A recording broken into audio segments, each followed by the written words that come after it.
ont gardé en secret toute la solution finale. Ils n'ont pas publié. C'était un cercle très fermé qui avait gardé cette info. Ils ont mis en marche tout ça en secret total. Donc les Juifs, même s'ils voulaient se préparer, etc., ils n'avaient pas le temps de se préparer. Ça arrivait tellement vite, et les ghettos, etc., c'est qu'ils n'ont pas pensé, ils n'ont pas réalisé que ça allait être. Peut-être il y aurait plus de révoltes, plus de soulèvements.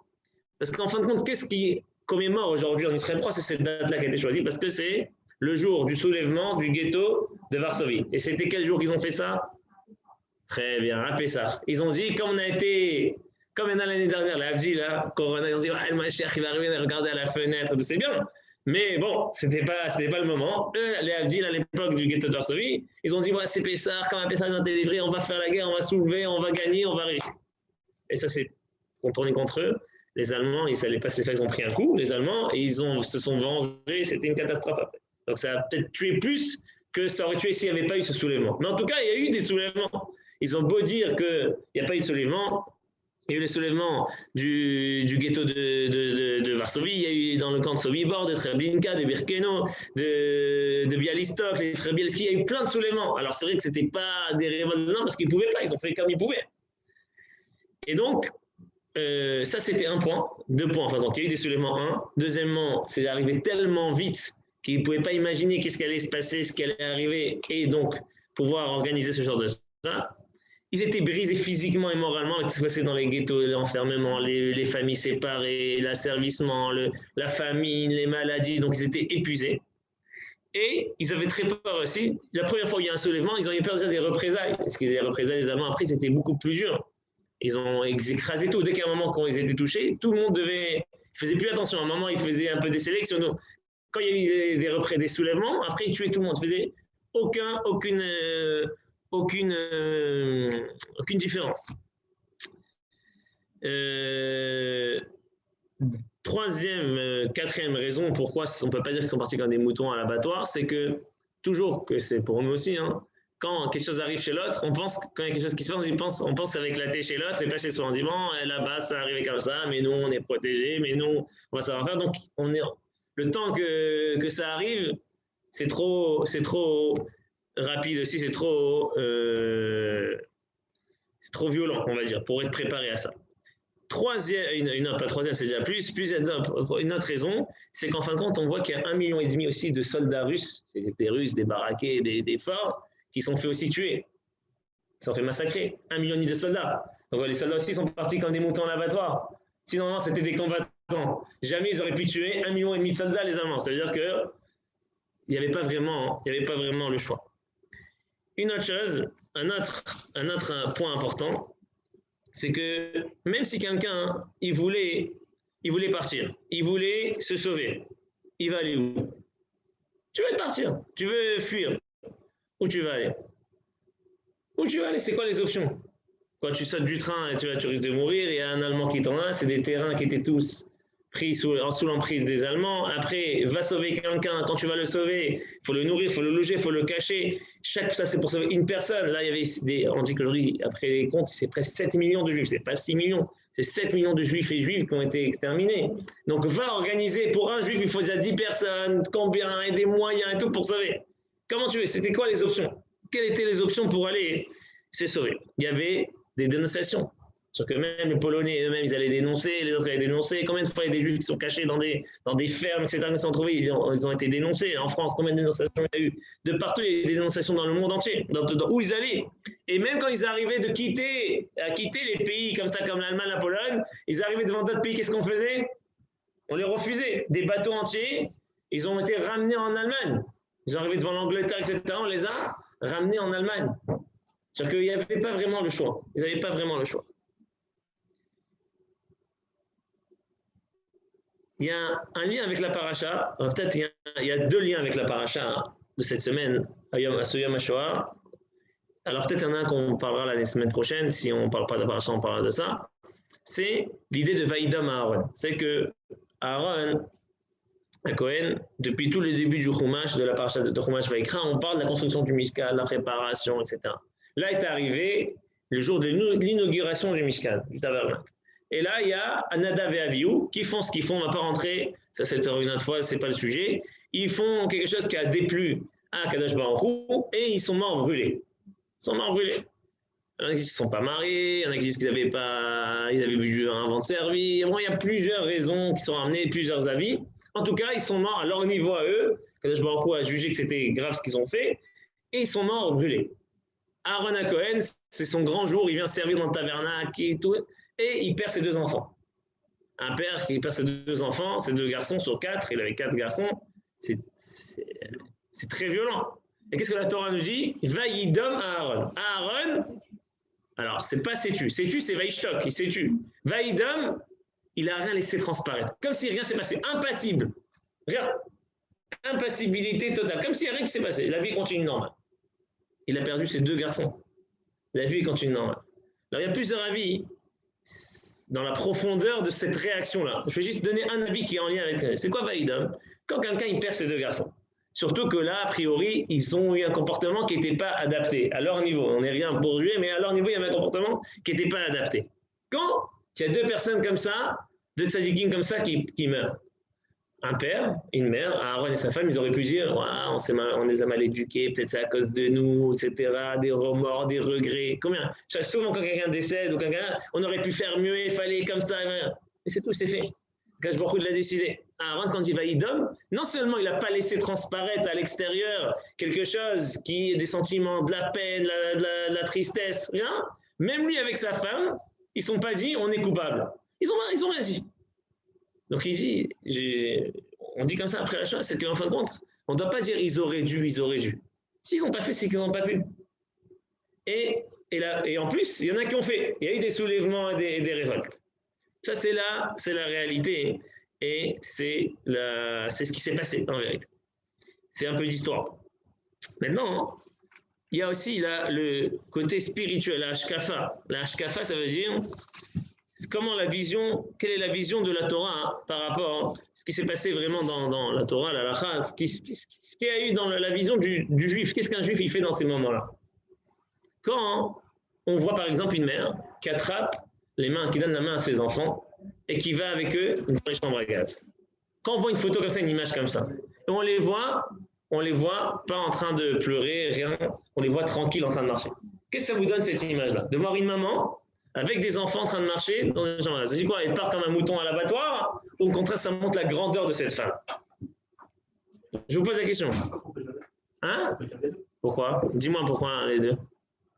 Parce que on peut penser que ça se passe comme ça, et je pense que par rapport à ses enfants, je pense que la mère ne peut pas montrer à ses enfants que. Chazak, donc. Chazak, donc ça montre la grandeur.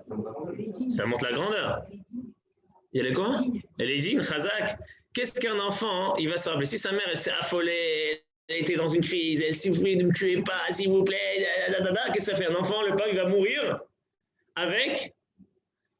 C'est quoi qui va, les derniers instants de sa vie, c'est des moments horribles. Pendant que si sa mère, elle est sereine, elle va comme ça, elle dit à ses enfants, vous savez, quand on va pour mourir, et c'est ce qui s'est passé. On dit Shema Israël, Hashem Elokeinu, Hashem Echad, etc. Quand ça se passe comme ça, un enfant, et même pour la mère et pour l'enfant, c'est un travail. Pour la mère, c'est très dur. C'est un moment inimaginable d'imaginer un truc comme ça. Mais c'est dans la dignité. Elle garde sa dignité humaine. Je suis un homme, une femme, je suis quelqu'un et j'ai des sentiments, je sais me contenir, je sais me contrôler, je sais réagir, d'accord, et agir. Et donc c'est vrai que physiquement, visuellement, imaginez cette photo-là, cette image-là, quand on voit toutes les mamans avec leurs enfants et tout, vraiment c'est en dire, oui, ils sont partis à l'abattoir, comme des moutons à l'abattoir. Mais en fin de compte, en contraire, si on est là, t'es là, à ce moment-là, à les voir en train de se contrôler, et avec toute cette dignité-là, au contraire, on dit, c'est des grandeurs, on aimerait, on jalouserait ces gens-là. Est-ce que nous, on serait capable de ce niveau-là? Oui, je pense que quelle personne pourrait se faire ça quand il y a des moutons. Tout le monde disait. Regarde dans l'histoire, tout le monde dit qu'en fin de compte, ils n'ont pas résisté. En fin de compte, ils se sont laissés faire. Mais donc, ça montre la grandeur au contraire. Et la grandeur, elle se montre pas, elle se voit pas justement quand quelqu'un, il est là en train de crier et de hurler et de supplier qu'on le tue pas. La grandeur, elle se voit quand quelqu'un, justement, il arrive à se contrôler. Il y a des témoignages qui sont arrivés après la guerre, qu'il y a un moment, les Allemands, ils ont emprisonné 20 000 soldats, dont des hauts gradés russes. Et les témoignages qui étaient de là-bas, que tous là-bas, des milliers, ils se sont mis au pied des nazis en train de les supplier, ne me tuez pas, s'il vous plaît, etc. Je veux vivre, j'ai la famille, j'ai ça. Ils hurlaient, ils agonisaient, ils partaient de tous les côtés, ils essayaient de se sauver, etc. Des soldats. Pendant que là, on parle des juifs simples, des hommes et des femmes simples qui ne se sont pas laissés mourir. Au contraire, ils ont voulu garder l'image d'un homme, l'image d'une femme forte, l'image d'un peuple, que dans ces moments-là, au contraire, il montre toute sa grandeur. Ça, c'est une idée. Une autre idée que je voulais développer par rapport à ça, c'est savoir que les Allemands, quand ils ont voulu toucher aux Juifs, exterminer les Juifs, et Hitler s'est écrit même dans son livre, ils n'ont pas cherché à juste tuer des corps. Ils ont voulu aussi toucher aux âmes. Ça veut dire quoi? Ils ont voulu déshumaniser déjà les hommes. C'est ce qu'ils ont fait en les faisant travailler, des travaux qui étaient forcés, comme en Égypte. Comme l'histoire qu'on a ramenée en Égypte, qu'ils les faisaient construire, Pithom et Ramsès faisaient construire des tours entières, et quand ils venaient le lendemain matin, tout s'écroulait dans de la terre mouillée, dans de la terre avec de la terre, du sable mouvant. Pas du sable mouvant, et donc ils venaient, ils construisaient, et un homme, quand il travaille, même dans l'asservissement, dans la douleur, quand il voit que ce qu'il construit, ça lui fait quand même un peu plaisir, donc il a fait quelque chose, mais là il vient, il travaille, et il n'y a rien qui sort, ça le ramollit, ça le tue encore plus. Et donc ils ont fait la même chose des nazis, ils faisaient travailler pour rien, travailler pour rien. Il y en a qui travaillaient pour quelque chose, mais il y en a plein, on les faisait travailler, travaux forcés pour rien. Mais il y a une autre chose, l'idéologie qui était derrière, ça c'est Rav Shimshon Pinkus qui ramène ça. L'idéologie qui était derrière, c'est que Hitler, il était dans l'idée, les Allemands, de l'évolution. Le monde, il doit évoluer. Ça veut dire quoi? Le monde, il doit avancer. Sur ceux qui dérangent et qui bloquent, qui ralentissent l'avancée du monde, le développement, le modernisme, etc., ceux-là, il faut les éliminer. Donc un malade, un handicapé, un pauvre, tout cela, il faut les enlever. Parce que qu'est-ce qu'ils font? Ils puisent ils remplissent les lits de réanimation, ils remplissent les hôpitaux, et ils bloquent le système, et ils sont handicapés, c'est un poids, ça fait pas de classe dans les rues. Il y a plein de raisons pour lesquelles ça dérange alors ce qu'ils voulaient faire, les Allemands, et donc ils ont dit, il faut arrêter tout ça. Mais quel rapport les Juifs? Les Juifs, au contraire, ils étaient haut placés, etc. Mais les Juifs, ce que la Torah elle représente, c'est au contraire, c'est les rachamim, la miséricorde. Un juif, il a pitié. Un juif, il ne laisse jamais, goy ou pas goy, juif ou pas juif, il est tout le temps, s'il a la possibilité d'aider, il aide. Handicapé, malade, pas malade, tout le monde. C'est ça le juif. Le juif, c'est d'aider son prochain. C'est la Torah, elle a 3 piliers. Torah, Avodah, Gimlut, Chassadim. Prier, dans la prière en plus, c'est aussi pour prier pour son prochain. Le chesed et la Torah qui t'apprend comment se comporter, comment être un homme digne. Donc, tout le contraire des Allemands. Et donc, Hitler, quand il a mis son processus en marche, c'était pour justement casser tout ça. Il voulait éliminer les Juifs, pas parce qu'il embêtait, il dérangeait, ils étaient haut placés, etc. Aussi, peut-être, mais pas que ça. L'idée qui était derrière, c'était une idée spirituelle, c'était un combat spirituel. Et c'est pas pour rien que dans la Gemara on dit, mais c'est encore un autre sujet, que Germania chez les Dom, c'est Amalek, l'Allemagne c'est Amalek, et Amalek aussi voulait toucher à l'essence du peuple juif. Mais en tout cas, c'était une guerre spirituelle. Et dans une guerre spirituelle, il y a une résistance, si on veut montrer qu'on ne se laisse pas faire, il y a une résistance spirituelle. Et c'est ce que je vais parler, c'est qu'en plus voilà, de la mère, qu'on a parlé de l'exemple de la mère qui marchait avec ses enfants, il y a une résistance spirituelle à tous les domaines, à tous les niveaux pendant la Shoah. Et je vais en donner quelques exemples très forts. Il y a eu déjà des résistances spirituelles vis-à-vis de Akadosh Baruch Hu, vis-à-vis de la Torah, manger les matzot à Pessah, pas manger Kippour, Tisha B'Av, Purim, garder la pureté familiale, ceux qui pouvaient, c'était très dur, etc. Et on va emmener quelques exemples. Et il y avait aussi la résistance spirituelle de Ben Adam Lachavero, entre l'homme et son prochain. Combien les Juifs ils se sont entraînés. Tout ce que les Allemands ils ont essayé, au contraire, de déshumaniser, par exemple, ceux qui étaient à Birkenau, les toilettes, comment ça s'appelle là-bas, les latrines, rien que déshumaniser les hommes, comme ça, donc les Juifs, il y en a, bien sûr qu'il y en a qui sont tombés, il y en a sur 7 millions, pas tout le monde était fort, il y en a plein que oui, ils ont eu du mal, mais la majorité des Juifs, dans toute cette période affreuse, ils ont réussi à rester des hommes, à aider leurs prochains. Et je vais emmener quelques exemples. Il y en a plein, des milliers, j'en ai choisi quelques-uns. D'abord, il faut savoir que, par exemple, je prends un exemple qui s'est passé le 2 mars 1943. C'était Purim. Purim. Les nazis, justement, dans la même idée que leurs dirigeants, les Marchémo, ils avaient une idée que tous les Purim, ou dans les camps, ou c'était même dans les ghettos, là on parle du ghetto, c'est un cas qui s'est passé dans un ghetto, ils prenaient 10 juifs, ils essayaient de prendre les plus religieux, et ils prenaient, parce qu'en fin de compte, les Allemands jamais vraiment y tuaient. Ils envoyaient des juifs dans les chambres à gaz. C'est des juifs, c'est les Houdraïtes qui rentraient les juifs et ceux qui les sortaient après. Eux, ils étaient là pour diriger. C'est-à-dire qu'ils voyaient vraiment que c'est trop dur de faire ça. Même eux, à un moment, ça les aurait impactés. Mais c'était des machines. C'est ça, ils sont soi-disant excusés si ça ont été des machines. Mais bon, il n'y a pas des machines. Tu vois, ça doit faire quelque chose. Donc, et même tous ceux qui n'ont rien fait, en fin de compte, tous les gens qui ont vu, les Polonais, les Français, etc., qui n'ont rien fait, ils sont coupables aussi. Et quand tu vois quelqu'un qui souffre, tu dois aller l'aider. C'est pas, tu ne veux pas expliquer, ouais, je pouvais rien faire, etc.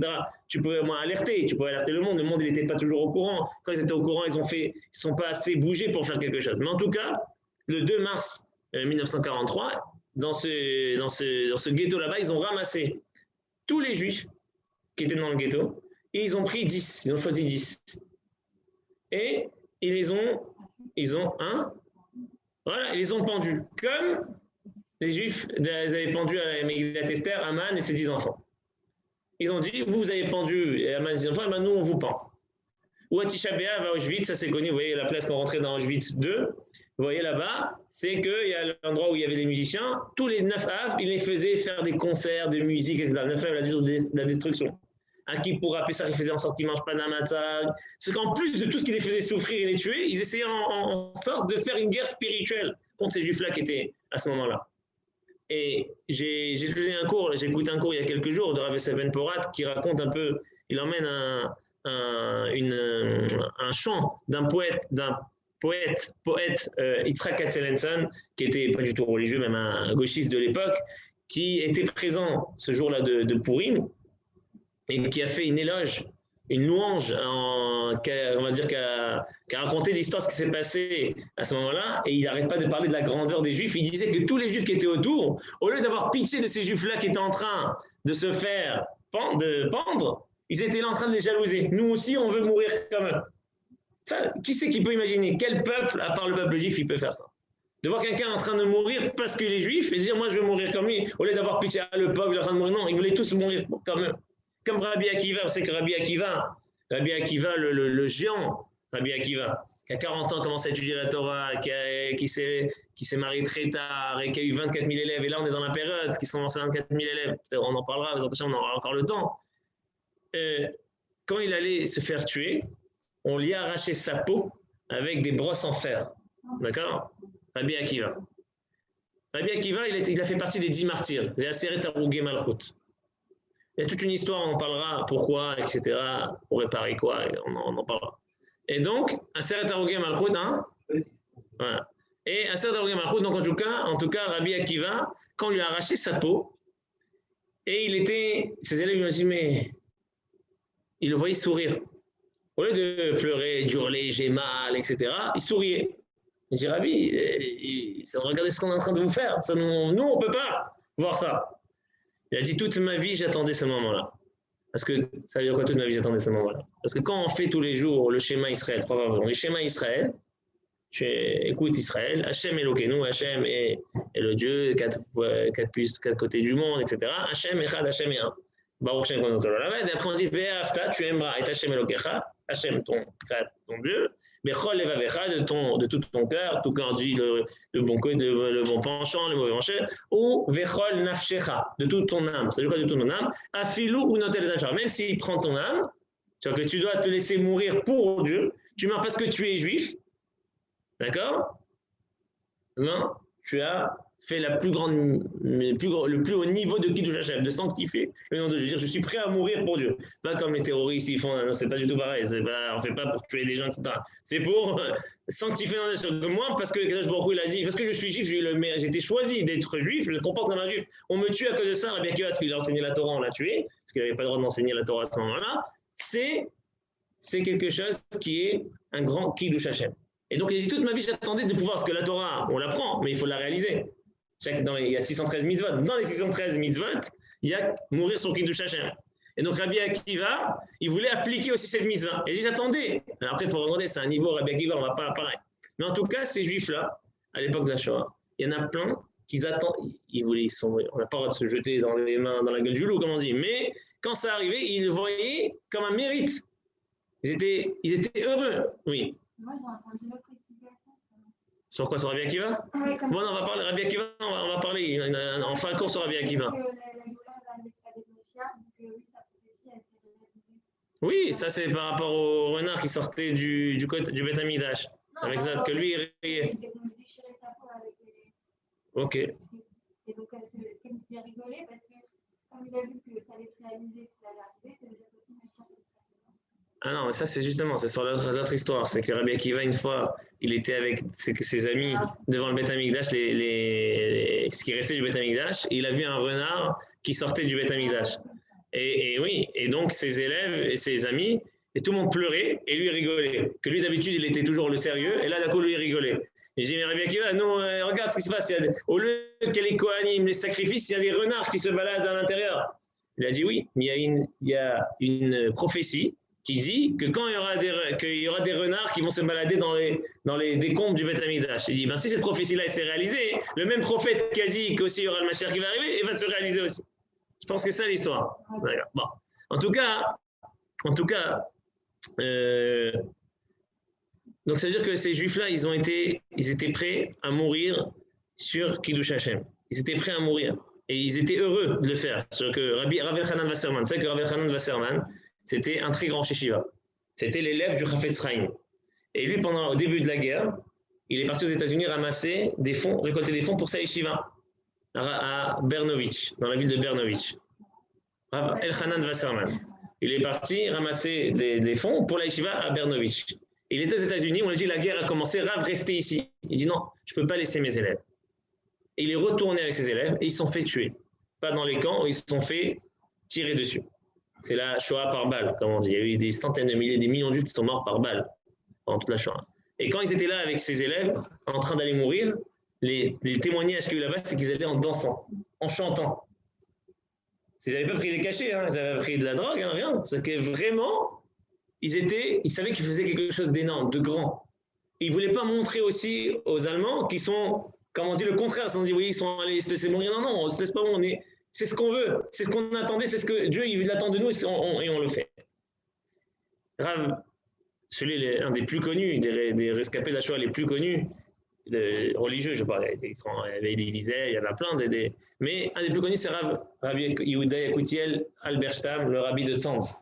Celui qui a fondé, souvent on parle de lui, celui qui a fondé Kiryat Tzanz de Netanya, qui a construit un hôpital, que lui justement, il accepte tout le monde, pas que les juifs et les religieux. Noirs, arabes, même s'il faut des terroristes, eh ben, il les soigne là-bas, d'accord? Et lui qui s'est fait tuer, c'est lui il a perdu ses 11 enfants, sa femme, ses frères, tout le monde pendant la Shoah. 11 enfants, 0, il reste, sa femme, elle n'était pas plus, et ses parents, ses frères, tout le monde. Il a perdu tout le monde. Et lui, il a été sauvé. Et il raconte, même qu'il était au ghetto de Varsovie, justement, quelques jours après le soulèvement. Et qu'est-ce qui s'est passé? Les Allemands, après le soulèvement, ils ont tout bombardé. Et donc, il y avait plein de Juifs morts sous les décombres.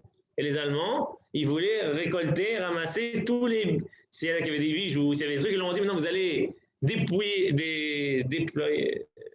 tous les décombres, et vous allez ramasser, enlever les affaires des Juifs à ce moment-là. Et lui, il était là en tant que prisonnier, avec un autre juif, en train de ramasser des pierres pour aller chercher les objets des Juifs. Et il y a un Juif là qui vient dire, Rabbi, c'était Pessah, du coup. Rabbi, j'ai une question. Quand vous avez fait votre prière ce matin, est-ce que vous avez dit avec la même intention, la même joie, ce passage-là qu'on dit dans toutes les fêtes, Ata bechartanu mikol ami, tu nous as choisis, élus parmi tous les peuples. Afta otanu, tu nous as aimés, mikol aftatanu, mikol aleshonat, parmi toutes les langues. Tu as dit ça avec joie. Là, quand tu vois comme ça, là, comment on est, je crois que vraiment Dieu nous a choisis, il nous aime, c'est ça? Il a dit, au contraire, je veux encore plus que Dieu nous aime et que Dieu nous a choisis. Parce que quand je vois comment ces animaux ils se comportent, les nazis, je suis fier de ce que je suis. Je suis fier de mes frères et sœurs, de comment il est et comment ils sont et comment ils se comportent. Et justement, comme ça, il a vu les choses. Il a vu que justement, nous, on a la possibilité d'avoir pitié et ces gens-là, ils n'ont pitié de rien. Ils n'ont aucune morale. Bien, c'est qu'ils se considéraient pour les gens les plus moraux, etc. Et on peut expliquer ça aussi, il y a des raisons. C'est encore un autre sujet. Comment expliquer comment un pays si développé, un peuple, il a fait ce qu'il a fait. Au contraire, parce que tellement il y a du développement, des fois, ça rend les choses plus dangereuses. Mais bon, il y a aussi un témoignage qu'à la porte, dans le portail de Treblinka, à la porte de l'entrée de la chambre à gaz de Treblinka, un des plus grands camps, après Auschwitz et Birkenau, c'est Treblinka qui a eu le plus de morts. Il y a eu 780 000 morts en 13 mois, qui sont juifs qui sont passés là-bas dans les chambres à gaz. 780 000 morts dans ce camp. Et il y avait, à l'entrée du chambre à gaz, les nazis marchaient même, ils avaient pris une parochette, un rideau comme ça d'une synagogue qu'il y avait, et ils l'ont mis à l'entrée de la chambre à gaz. Ils l'ont mis à l'entrée.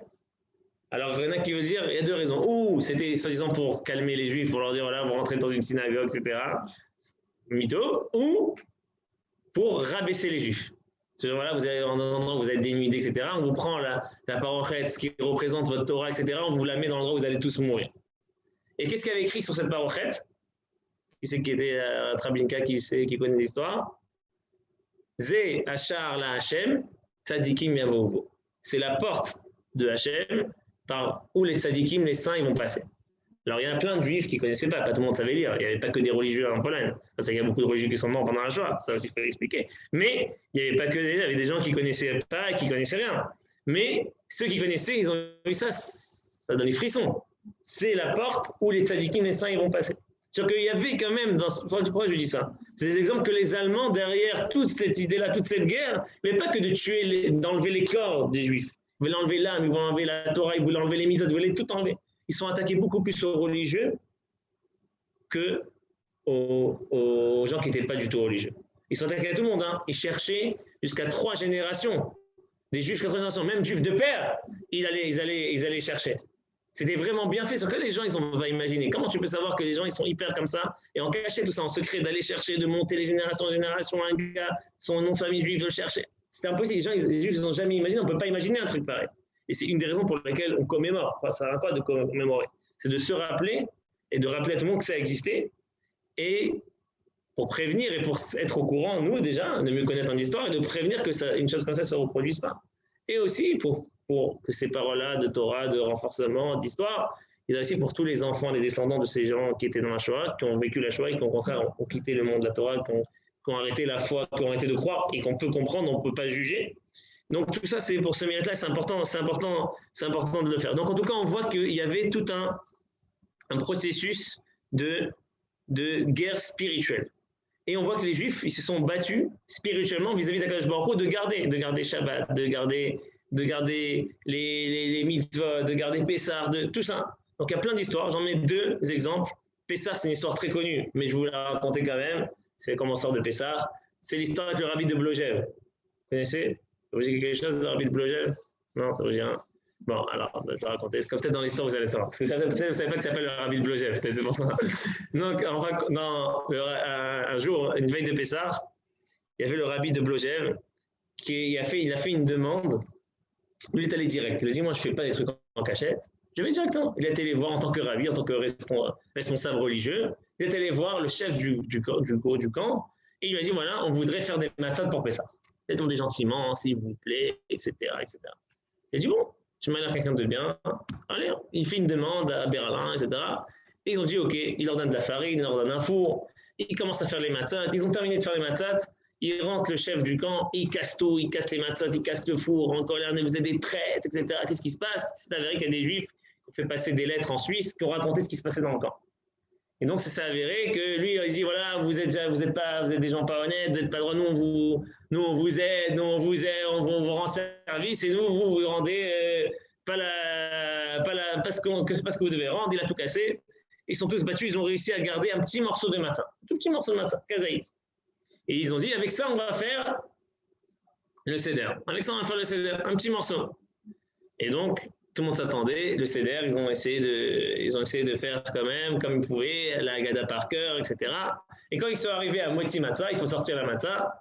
Là, il y a eu une dispute, pas une dispute, une discussion. Qui c'est qui va manger la matzah? Donc tout le monde a dit, Rabbi, vous êtes battu pour ça, c'est vous le Rav, vous allez nous acquitter, etc. Et il y a une maman qui dit, non, il y a mon fils, il est là, c'est mon fils qui doit manger la matzah.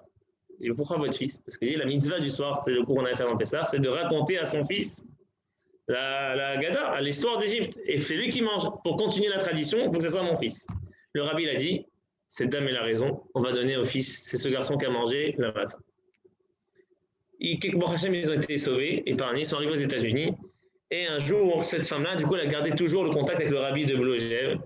Et elle s'est retrouvée seule avec son fils. Lui, il était aux États-Unis aussi, avec ses chassidim, ceux qui sont sauvés, etc. Et un jour, cette dame-là, elle vient chez le Rabbi de Blogev, lui dit, Rabbi, j'ai une question, on m'a proposé, j'ai oublié son nom, je crois que ça s'appelle Israël, on m'a proposé un garçon qui s'appelle Israël, comme ça et comme ça. Est-ce que vous connaissez, vous pouvez faire une enquête, voir si c'est un bon garçon pour le Shidour qu'on m'a proposé. Elle ne savait pas, mais c'était le Rabbi de Blogev qu'on lui a proposé, lui-même. Donc il a dit, je pense que c'est quelqu'un de bien, ça vaut le coup de tenter la rencontre. Il n'a pas dit c'est moi ou quoi. Et ils ont fait la rencontre. Et Baruch Hashem, qu'est-ce qui s'est passé? C'est son mari. Son mari. Et en fin de compte, ce fils-là qui a mangé la matzah dans le camp, après, comme ils n'ont pas eu d'enfants, ils étaient déjà âgés pour avoir un enfant, c'est lui qui a pris la place contre le Rabbi de Blogev. C'est lui aujourd'hui, qui est toujours vivant, qui est le Rabbi de la Chassidoute de Blogev aux États-Unis. Ils sont battus pour les matzahs, ils sont battus à prendre des coups, tout pour garder la Torah à la Misa. Et en plus de le faire dans la joie. Il y a plein de témoignages sur d'autres Pessah où ils étaient là, sans matzah, sans rien, ils faisaient la Gada par cœur. Ils étaient tous tristes. Et il y a un groupe qui est venu d'un autre baraquement, qui a commencé à chanter. On dirait qu'ils avaient bu. Je dis, mais comment il n'y a pas d'alcool? Ils disaient, non, on est content. On fait comme si on est sorti d'Égypte. C'est quoi sorti d'Égypte? Sorti d'Égypte, c'est pas que.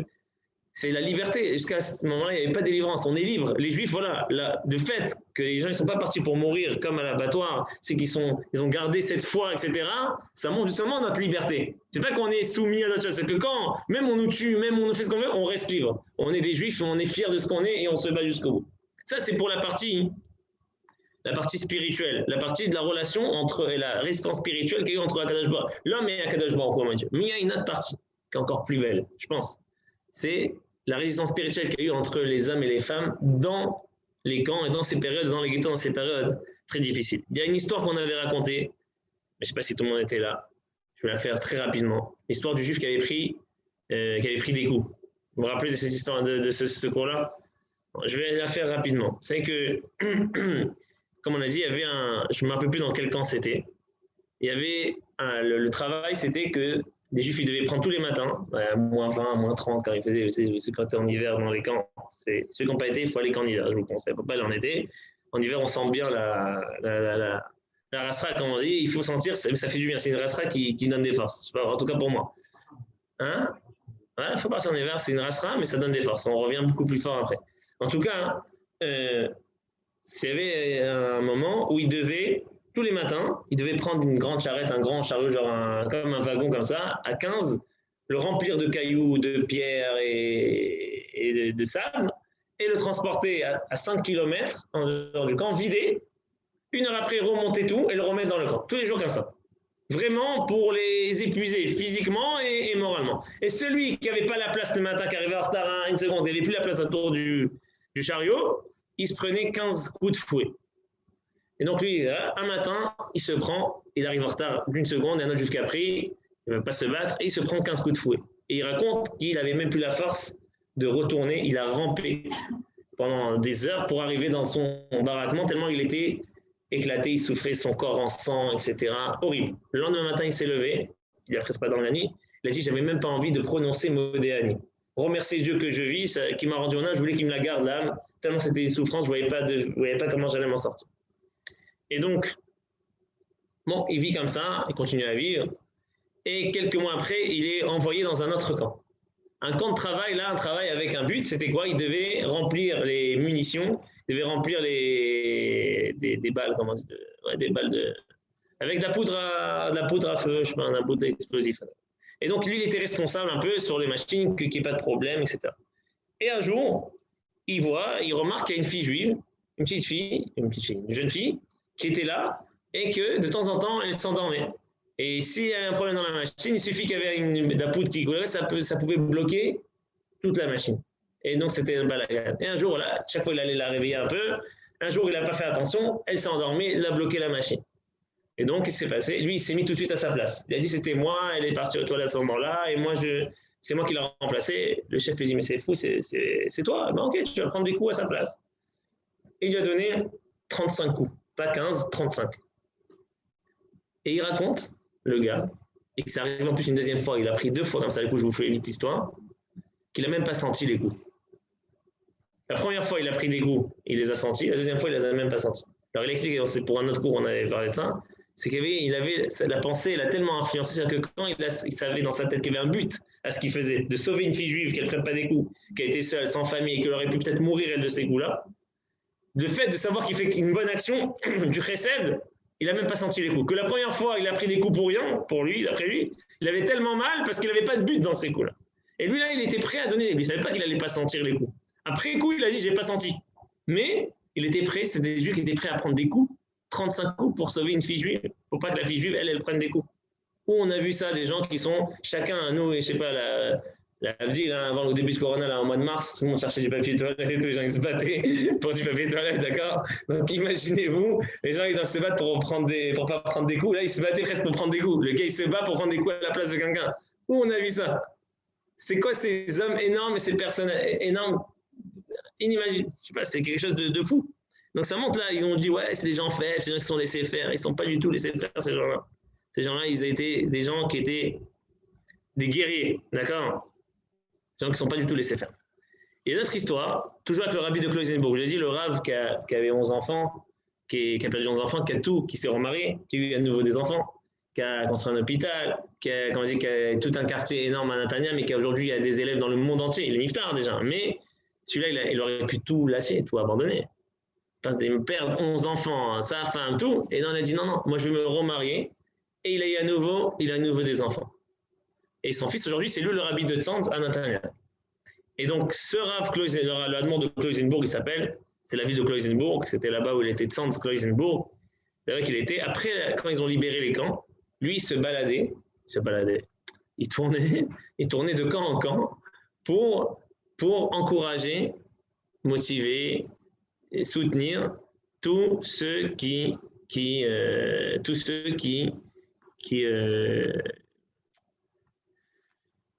étaient après les camps, qui sortaient des camps, etc. Et il faisait très froid, très très froid.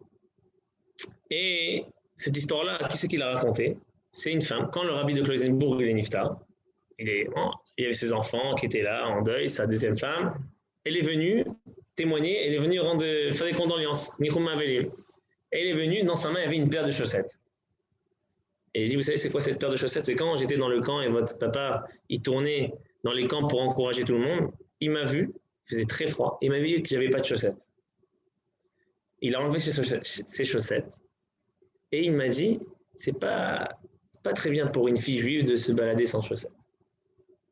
Et il m'a donné les chaussettes. Quand elle a réfléchi, elle a dit, mais d'accord, il faisait attention à la tsniout, etc., mais pas dans ces situations-là. Elle a dit non, parce que s'il avait dit à cette fille-là, tu as froid, c'est pas bien, tu as froid, elle aurait dit, mais Rav, vous aussi vous avez froid. Donc elle n'aurait pas pu. Là, il a trouvé. Regardez, après 5 ans de guerre, à quoi il a pensé? Il a pensé que cette fille elle a froid. Mais s'il va lui dire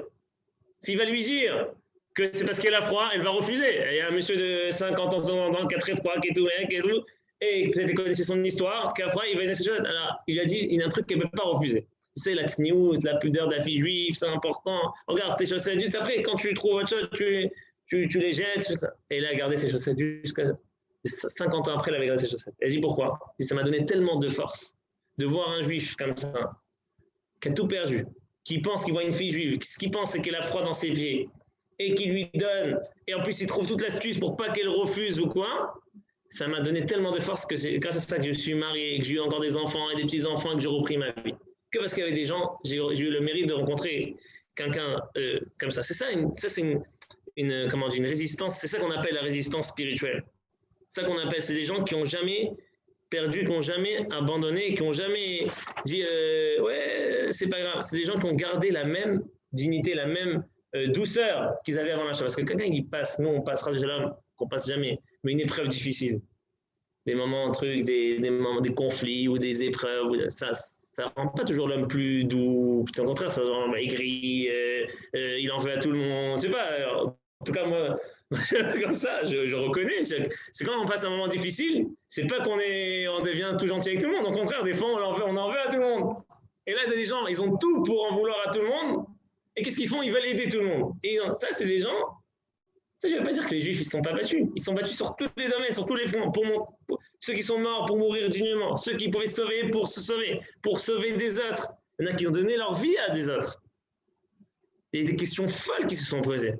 Des questions folles qui se sont posées. Des fois, les Allemands, ils prenaient les enfants, ils les mettaient dans des maisons, et ils disaient, voilà, tous les enfants qui sont là, on va les tuer. Et il y avait un monsieur qui savait que on pouvait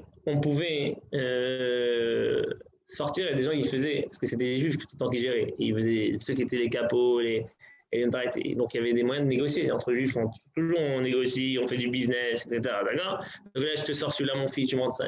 Il y a quelqu'un qui a réussi à un moment, on lui a sorti son fils sans qu'il ait demandé. Pardon, excusez-moi la question, il avait un moyen, parce que c'est une question folle, jamais on peut imaginer se poser ça. Il avait un moyen de négocier pour faire sortir son fils. Mais comme il y avait des quotas, quand il va sortir son fils, automatiquement, ils vont remarquer qu'il manque un, et ils allaient prendre un autre enfant. Est-ce que j'ai le droit, moi, même je sais que je peux sortir mon fils, de prendre cette responsabilité qu'on va prendre un autre enfant à la place de mon fils? C'est des questions qui se posaient les gens. Normalement, ils ne se posent pas des questions à ce moment-là. Ils se posaient ces questions-là. Ça montre à quel niveau leur foi elle était. Moi, il a demandé à un rave. C'est une question qui a été posée à un rave pendant la Shoah dans un camp. Qu'est-ce qu'il peut faire? Alors il a dit, tu n'as pas le droit. Tu ne passes pas ta vie, et passe pas la vie de ton fils. Et comme ça, c'est comme ça a été fait qu'il était dedans. Prie pour qu'il soit sauvé, mais tu ne veux pas sortir quelqu'un à la maison et tu ne changes pas de sang contre une âme contre une âme. On ne fait pas des échanges comme ça. Mais c'est des gens qui sont arrivés à ce niveau-là. Ça, c'est une résistance spirituelle. Et je vais terminer, parce qu'il est un peu tard, je vais terminer avec une histoire qui est aussi très connue et qui montre aussi la grandeur des Juifs à cette époque. Que sachez qu'on n'a jamais besoin d'arriver à ce genre de situation, mais on doit apprendre de ces gens-là. L'histoire du chant, ceux qui ont été en Pologne, c'est sûr qu'ils la connaissent, mais c'est toujours bien de la raconter. C'est l'histoire du chant Ani Maamin. Cette histoire-là, il y avait un certain juif qui s'appelait Rav Azriel David Pastag. Non, Pastag. Et qui était le compositeur, chaque fois les chassidim, ils aiment chanter, compositeur de la chassidoute Moditz. Pas Moditz, Moditz. D'accord? Chassidoute Moditz, de la ville de Moditz. Et eux, ils ont été pris, tous les juifs là-bas, ils ont été mis dans des trains, dans des wagons pour aller à Treblinka. C'était en chemin pour mourir, tous. Ils commençaient à savoir à ce moment-là qu'ils allaient tous mourir. Et pendant le chemin, lui qui était un compositeur, il était là en train de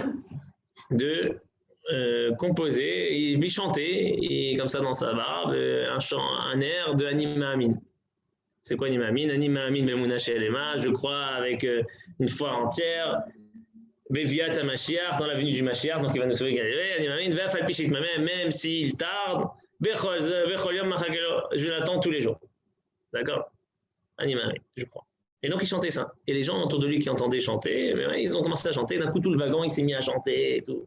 Ils sont tous en train d'aller mourir. Je crois que le Mashiach va arriver. Là, tu vois, tu crois rien du tout. Donc, tu peux dire, attends, Hachem, regarde, on est en train tous en... Et ils étaient en train de croire, de chanter. On croit que le Mashiach va arriver. On croit, même s'il tarde, il va arriver. Et à un moment, il s'arrête de chanter. Et il dit, qui c'est qui veut partager mon monde futur avec moi? J'offre, contrat, j'offre la moitié de mon monde futur. De mes mérites, je donne la moitié. À une personne qui est prête de prendre le risque de se sauver, de sortir d'ici, et d'aller faire en sorte que cette terre-là et ce champ de Ani Maamin, il soit connu à l'extérieur, qu'il ne parte pas à la mort avec nous. Vous allez aux États-Unis où il y a le rabbi de Moditz, il a été sauvé, il a été envoyé, il a pu fuir aux États-Unis, que ça soit connu dans le monde entier, que ce champ-là, il soit connu de partout. Non, les mots oui, les paroles oui, l'air. Je vais vous chanter après, on va chanter ensemble, ceux qui connaissent, on va chanter ensemble. Et donc, cet air-là, donc il y a deux jeunes garçons, deux jeunes hommes, qui ont dit, Rav, nous on veut. Et ils ont sauté du wagon. Un, il est mort tout de suite. En sautant, il est mort. Et l'autre, il a réussi à fuir. Et il a réussi, après 1 an et demi ou 2 ans, à arriver aux États-Unis. Et Et un jour, c'était la veille de Kippour, à Kol Nidré, la prière qu'on fait au début de Kippour. Ils attendent tous le rabbi de Moditz et le rabbi, il n'arrive pas. 20 minutes, une demi-heure, une heure, il commence à faire nuit. Et on sait que Kol Nidré, on le fait juste avant la tombée de la nuit. Et après 1h30 de retard, le rabbi de Moditz, il rentre dans la salle, il se met sur la teva, tape, et en pleurant, il dit, cette année, on va débuter Yom Kippourim, mais pas avec le chant de Kol Nidré, on va chanter Anima Amin. Ce Anima Amin, il y a un juif ici qui a réussi à se sauver d'un train, Kalat Rabinka, avec le compositeur qui était présent, que lui il est mort, le compositeur d'Anima Amin, et il est là, et on va faire ce chant-là. Et il a chanté ces chansons connues, tu connais ou pas? On chante un peu, je fais Anima Amin, Anima Amin, Anima Amin, Bemona Shelema, Bevias HaMashiach, Bevias HaMashiach, Anima Amin, Bevias HaMashiach, Bevias HaMashiach, Anima Amin. Et comme ça, des dizaines, ceux qui étaient avec lui, avec le compositeur, des dizaines de centaines de juifs, ils chantaient ça en rentrant dans les chambres à gaz. Ils rentraient dans les chambres à gaz en chantant Anima Amin. Est-ce que vous pouvez imaginer quelqu'un, il est en train de se faire tuer, il est en train de croire que Hachem, et ceux qui chantaient Shema Israël, c'était là, Shema Israël, Hachem, ils allaient comme ça en chantant. Donc ceux qui disent que les juifs, ils ont été comme ça, et qu'ils... Moi je dis ça parce que toute l'idée de Yom HaShoah, c'est bien de le faire, mais toute l'idée de Yom HaShoah, c'est pour montrer la force, on a fait la guerre, on a jeté des bouteilles Molotov contre les Allemands et tout. C'est bien ça.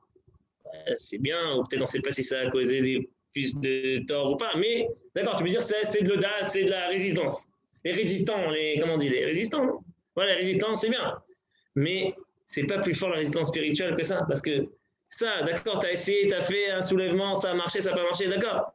Mais que tu restes libre dans ta vie, que tu montres que personne ne peut te casser, personne ne peut t'enlever ta dignité, personne ne peut t'enlever le fait que tu es un homme, tu es une femme juive, quelqu'un qui est fier, qui garde sa dignité, qui est prêt à prendre pour elle, pour que ses enfants ils sentent les derniers instants de leur vie ne soient pas des instants où ils vont vivre d'une façon atroce, montrer qu'il y a un moment calme, paisible, avec une émouna forte. Qui c'est qui peut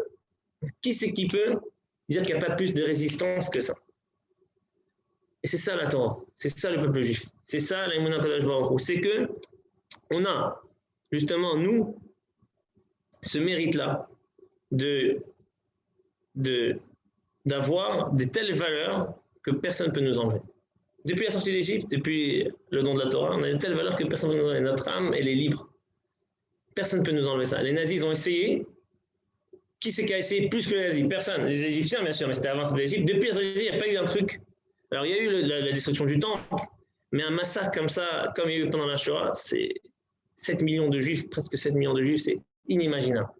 Inimaginable. Quand on voit en Pologne, on voit des villes entières, on voit ce qu'il y avait et ce qu'il y a aujourd'hui, c'est inimaginable, il n'y a plus rien. Il y avait 1 million ou plus de, je crois, 2 millions de juifs, 1 million et quelques je crois 2 millions de juifs en Pologne. Pologne, c'est Pauline, ici, ils voyaient leur futur en Pologne, etc.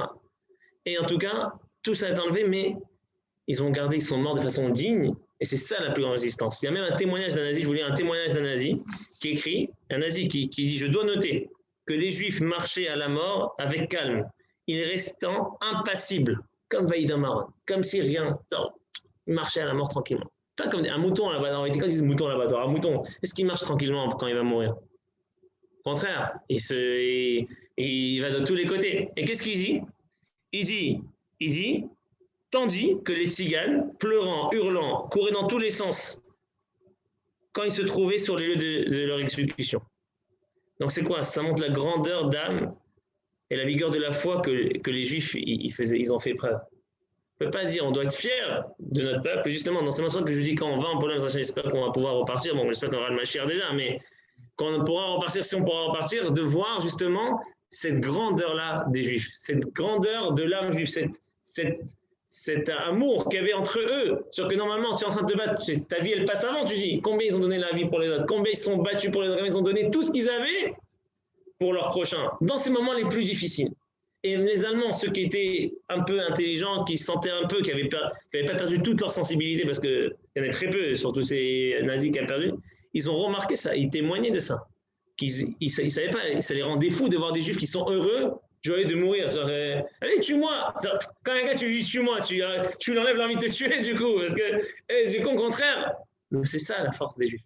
C'est ça qu'on ne peut pas dire que les Juifs, ils n'étaient pas résistants. Ils ont la résistance la plus forte, non seulement, et c'est vrai, en plus, qu'ils ont résisté, on a dit les preuves, les recherches qui ont été faites, il y a des preuves qui sont battues, ils ne sont pas laissés faire. Quand ils ont pu faire des soulèvements, ils les ont fait. Et ils se sont sauvés, ils se sont fait tout ce qu'ils pouvaient pour que tout le monde soit au courant. Et en plus, il y a la résistance spirituelle dans les deux domaines. Dans Ben Adam Lamakom, entre l'homme et Akadosh Baruch Hu, garder la Torah, garder les mitzvot, garder les fêtes, se battre pour faire. Il y en a qui... Il y a même un très grand rave, j'ai oublié son nom, parce que j'ai pas voulu faire toutes les histoires et tout, mais qui a toujours bu que du lait chameau. Il n'a jamais bu du lait pendant toute cette période, même du lait chameau. C'est pas une obligation, etc., etc. C'est bien de voir du gens qui mangeaient, ils pouvaient manger que du cas. Ils essayaient de faire tout ce qu'ils pouvaient. C'était pas obligé. Mais pour montrer, nous, on est libre, on garde notre liberté, on garde notre judaïsme.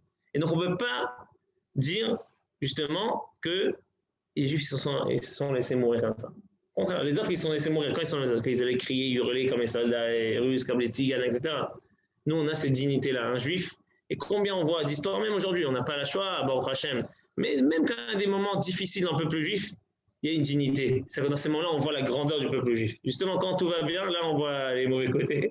Et c'est justement quand il y a tout qui va mal ou il y a des choses qui vont mal, souvent on voit la grandeur du juif. Donc, on n'a pas besoin.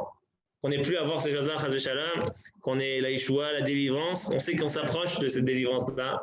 Qu'on veut ou qu'on ne veut pas, on s'approche de cette délivrance. On a, comme j'ai dit avant Pessah, à la fin de Pessah, on a la Hanava, l'humilité. On voit que le monde, il est plus. C'est pas comme avant. Donc, Akadosh Baruch Hu, il nous remet en place. Il y a un avim. Humble. Le moment de délivrance est arrivé. Il ne dit pas mes enfants, il dit humble. Ce qu'on a compris, on réalise et quand on voit ça aussi, qu'on n'est rien et qu'Akadosh Baruch Hu, il est en train de. C'est un processus.